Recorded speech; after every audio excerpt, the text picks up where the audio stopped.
I've been using Apple's brand new Vision Pro over the weekend, and it's pretty clear that it's an amazing product due to all the attention that it's getting and the higher than expected orders that it received, but the major problem is the extremely high $3,500 price tag.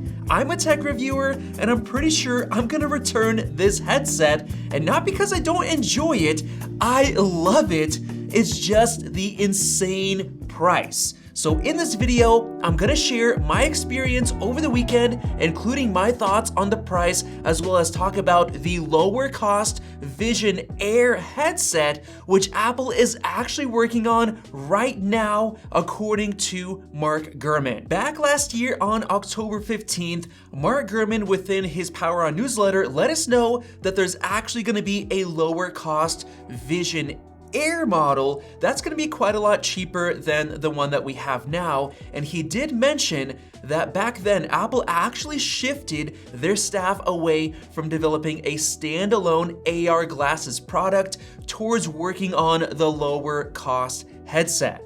Gurman said that Apple is going to be potentially dropping the EyeSight and the M series chip features in exchange for probably an A series chip in order to lower the cost. Now with those changes and probably more like potentially reducing the refresh rate of the displays or potentially the quality, Gurman says that they'll be able to lower the price down to between $1,500 and $2,500, which is a pretty big range, but it's definitely more attainable than $3,500 plus tax, almost $4,000. Now this of course sounds great, but it is a bit disappointing to get rid of the EyeSight feature because I've been using it and it feels so nice to be at home and feel like you're in the room with your family. You can see them, you can talk to them, they can see your eyes, you can make eye contact, and even here in the office, all three of us are sitting there at our desks using our Vision Pros at the same time, and we can turn to each other,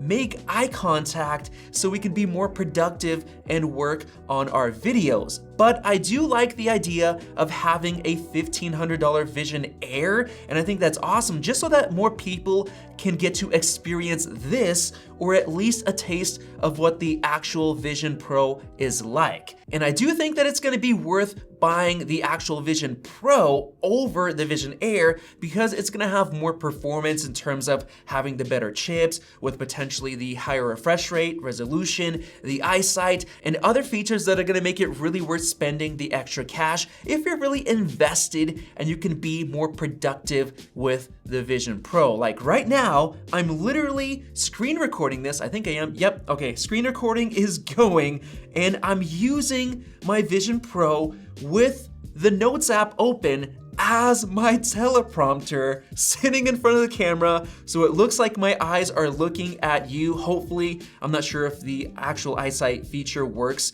with just a camera and not a person. I'm not sure, but it's so cool because I have my music app open right here. I can control it. I have an article here from Mac Rumors talking about, and I can add even more if I want to. So it's already making me more productive just having my teleprompter right here in front of me. And yes, I did write all of these notes and this script with the Vision Pro, mostly using this speech to text feature, which I found to be much quicker because I could literally just say my thoughts as my script instead of using the actual on-screen keyboard, which I found to be pretty slow. Now Ben in our office, he was able to get his Mac keyboard to connect to the Vision Pro, and he's been able to use it for his Vision Pro apps, which for me, it's not working for some reason, maybe some software, maybe I got it updated or something, but it's not working to use my actual Mac, but for him it is, which is really cool. Now jumping back to the Vision Air leaks and when I think that's gonna come out, I have a feeling that it might take up to 1.5 years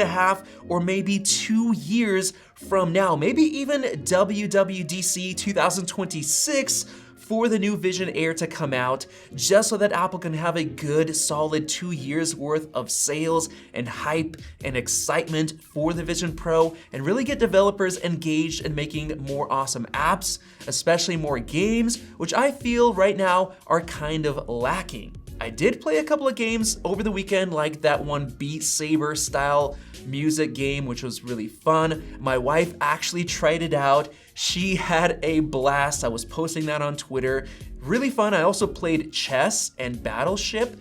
That was truly awesome because you literally can see it in front of you. You can grab the pieces, move them, or just look at them with your eyes, tap, drag. I've never experienced gaming like this ever before. Now, in terms of what I think about the $3,500 price tag, I think it's totally worth it if you're gonna be using this for work, or if you travel a lot and you think you can make that money back through your business or your work, whatever you do, because it truly does help you be more productive.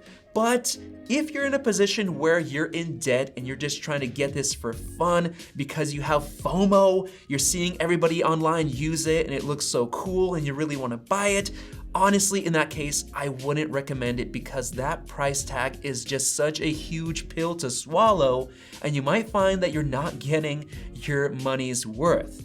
But for me, now that I've used it over the weekend and I've been using it here in the office instead of my regular Mac setup, I can honestly see myself using this day to day at the office instead of my Mac, because you can have so many screens open at once, so much information, and all it takes is a simple glance over. You tap, swipe, turn on your music, look over to the other one. That's all it takes. It's so quick. Faster than you can do it on a Mac. It's just so productive. And the best part is that at the end of the day, you can literally take it home with you and use it for entertainment, research, the web, Reddit. And my favorite part is that you can literally just get up and move somewhere else. You can grab your window with you, walk around, set it somewhere else. Like when my wife made me some brownies with ice cream, she asked me to sit at the table so that the kids don't end up going to the couch and eating there. I simply grabbed my window, moved it over to the end of the table. It was a truly amazing experience. And other users online have even shown themselves load up their entire apartment with different windows in different spots, including a notes app right in front of the fridge as a shopping list, and everything stays there perfectly in place as you walk around, which is basically the dream of the future that so many people have had for decades. So with that said, do I think it's worth $3,500, or should you just wait for the leaked Vision Air that might be between $1,500 to $2,500? Well, honestly, now that I've been using it for a couple of days, it's so much better in real life than what everybody makes it look like online, which is already really cool. And I'm honestly getting very tempted to keep it, even though my initial plan was just to test it out, make videos with it, and return it because it's just so dang expensive. And I've noticed that with each day that I test it out and use it, it's becoming more and more tempting because my eyes are now getting used to the displays. I'm learning more about how to use it properly and more productively, and it just keeps getting better and better. So maybe I'll have to sell some of my other tech gadgets to make enough money to account for the Vision Pro, because this is just so incredible. Even right now, as I'm filming the script and seeing everything around me, you just can't experience this anywhere else. So with that said, hopefully you enjoyed this video and my thoughts on the leaked Vision Air and the pricing for the Vision Pro. If you enjoyed it, leave a comment down below. Definitely subscribe above because we have a bunch of other Vision Pro content coming. Definitely watch one of those videos right there. Thanks for watching, and I'll see you in the next video.